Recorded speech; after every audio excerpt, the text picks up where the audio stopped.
A Blueprint for Digital Assets in America. The chairman of the House Financial Services and Agriculture Committees outlined 6 principles to guide digital assets legislation. In 2008, an anonymous person or group of people known only as Satoshi Nakamoto released a now-seminal document, the Bitcoin White Paper, introducing a peer-to-peer system for value of exchange without intermediaries. With this revolutionary concept, the idea of a digital asset was born. Soon after, developers and entrepreneurs expanded on this concept, developing systems where value was exchanged not just for its own sake, but for services and digital products. Over the past decade, innovators have built permissionless, decentralized networks for computing services, file storage, asset exchange, cellular coverage, Wi-Fi connectivity, mapping tools, lending services, and more.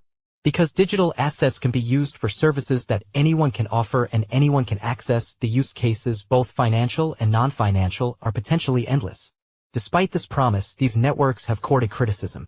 The Biden-Harris administration attempted to block this innovative advance through a relentless campaign of lawsuits and enforcement actions without providing the regulatory clarity the digital asset ecosystem and its innovators and users so desperately needed. The Securities and Exchange Commission, SEC, failed to clarify how existing securities laws apply and, more importantly, don't apply to digital asset transactions.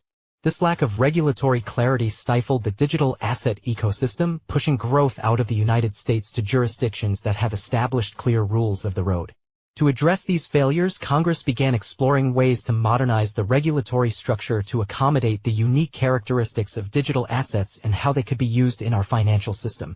These efforts culminated in a series of bills aimed at clarifying how digital assets could be used in the financial system, ensuring investor protection and fostering innovation.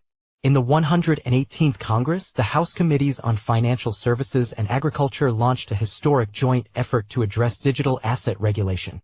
This led to the first-ever passage of bipartisan digital asset market structure legislation in a chamber of Congress. This collaboration enabled Congress to address long-standing challenges in the ecosystem and lay the foundation for a fit-for-purpose framework under the leadership of President Trump. This Congress, both the House and Senate, are committed to creating a clear path forward for the digital asset ecosystem. As we move ahead, it is crucial that the framework is both balanced and ironclad for the future. To accomplish this, we have set out principles for digital asset legislation. First, legislation must promote innovation. We seek to protect opportunities for innovators to create and utilize digital assets while ensuring users can lawfully transact with one another. Second, legislation must provide clarity for the classification of assets. Users of digital assets should clearly understand the nature of their holdings, including whether they qualify as securities or non-securities. Third, legislation must codify a framework for the issuance of new digital assets. The framework should permit issuers to raise capital through the sale of new digital assets under the jurisdiction of the SEC. It should protect retail investors and require developers to disclose relevant information to help users understand the unique characteristics of digital asset networks. Fourth, the legislation must establish the regulation of spot market exchanges and intermediaries.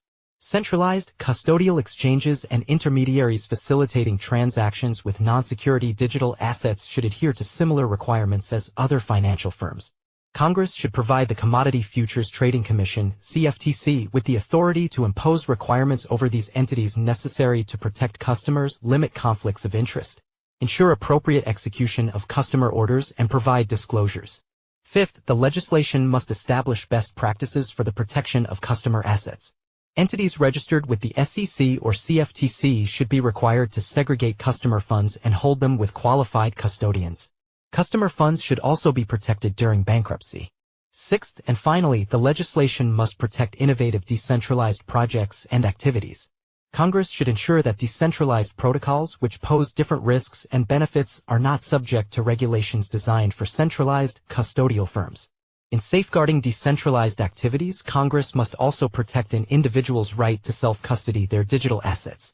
We look forward to both committees continuing our legislative work together to fulfill President Trump's request to make America the crypto capital of the planet. In May, our committees will host our second joint hearing to discuss digital asset market structure legislation. Our goal is to bring much-needed regulatory clarity to this rapidly evolving industry, ensuring that America continues to lead in shaping the future of digital finance.